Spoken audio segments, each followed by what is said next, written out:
হজরত ইসরাফিল ফেরেশতার জন্মের 500 বৎসর পর হজরত মিকাইল আলাইহিস সালাম ফেরেশতা জন্মগ্রহণ করেন। তার জন্ম নির্মিত বিরাট দুটি ডানা আছে। এর মাথা হতে পা পর্যন্ত সর্বাঙ্গ বৃহৎ জাফরানির লোমে আবৃত। উক্ত লোমের প্রত্যেকটি 10 লক্ষ করে মুখ ও 10 লক্ষ করে চোখ আছে। আল্লাহর শাস্তির ভয়ে প্রত্যেক চক্ষু হতে পতিত অশ্রুর প্রত্যেক ফোঁটা হতে একজন করে ফেরেশতা জন্মগ্রহণ করছেন। এরা সবাই মিকাইল ফেরেশতার আকৃতি বিশিষ্ট, তবে আকারে অনেক ছোট। মিকাইল ফেরেশতার অস্ত্রতে সৃজিত যাবতীয় ফেরেশতাই মিকাইল ফেরেশতার কাজে সাহায্য করে থাকে এবং তারা সকলেই মিকাইল নামে অভিহিত হয়ে থাকে। ইহারা সকলে মিকাইলের সাহায্যকারী ফেরেশতা হিসাবে আসমানের সর্বত্র অবস্থান করে। প্রয়োজন অনুসারে পৃথিবীর মেঘ বর্ষণ, ফলমূল, শাকসবজি ও শস্যাদি উৎপাদন এবং যাবতীয় প্রাণীর আহার্য বন্টনের কাজে নিয়োজিত আছে। আকাশ পাতাল, পাহাড় পর্বত, বনজঙ্গল, নদী সমুদ্র, ধূসর মরুভূমির প্রভৃতির মধ্যে এমন কোনো স্থান নেই যেখানে মিকাইল ফেরেশতার সাহায্যকারীগণ অবস্থান না করে।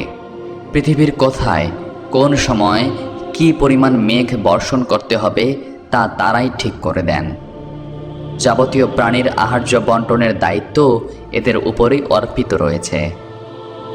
কোনো সময় কোথা হতে কি উপায়ে কোন প্রকারে কি পরিমাণ খাদ্য আহার করবে তা এদের ব্যবস্থাপনার উপরে নির্ভর করে। কোনোরূপেই এদের এই খাদ্য ব্যবস্থার কোনো ব্যতিক্রম ঘটে না। যে সময় যার জন্য যেখানে যে প্রকারে যতটুকু খাদ্য বরাদ্দ করা আছে, সেই ব্যক্তি সহস্র মাইল দূরে অবস্থান করলেও সেই নির্দিষ্ট সময় তাকে যে কোনো উপায়ে সেই নির্দিষ্ট স্থানে উপস্থিত হয়ে সেই খাদ্য আহার করতে হবে।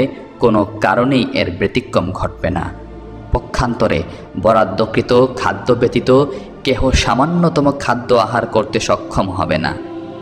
হযরত মুহাম্মদ সাল্লাল্লাহু আলাইহি ওয়াসাল্লাম বলেছেন, আমি সর্বশক্তিমান আল্লাহর কসম করে বলছি, কোনো মানবের জন্য মিকাইল ফেরেশতার বরাদ্দকৃত খাদ্যের একটি কণা অবশিষ্ট থাকতেও কেহ দুনিয়া হতে বিদায় গ্রহণ করবে না।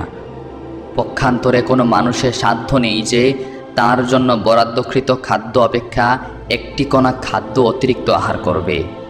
যখন কোনো মানুষের মুমূর্ষকাল উপস্থিত হয়, তখন তার খাদ্য বন্টনকারী ফেরেশতাটি তার নিকট এসে বলে, আমি তোমার খাদ্য বন্টন ও নিয়ন্ত্রণের কাজে নিয়োজিত ছিলাম। আজ সারা দুনিয়া খোঁজেও তোমার আহারের জন্য কোনো খাদ্যের ব্যবস্থা করতে সক্ষম হলাম না। আমার দায়িত্ব শেষ হলো, আমি তোমার নিকট হতে চিরতরে বিদায় গ্রহণ করলাম। দুনিয়ার কোথায়, কোন সময়, কোন প্রকারের শস্যাদি, ফলমূল ও শাক সবজি কী পরিমাণ উৎপন্ন করতে হবে তাও মিকাইল ফেরেশতা এবং তার সাহায্যকারী ফেরেশতাগণ ঠিক করে দেন।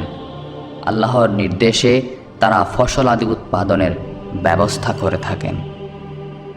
তো প্রিয় বন্ধুরা, আজকের এই আলোচনা মিকাইল আলাইহিস সালামকে নিয়ে এই পর্যন্তই।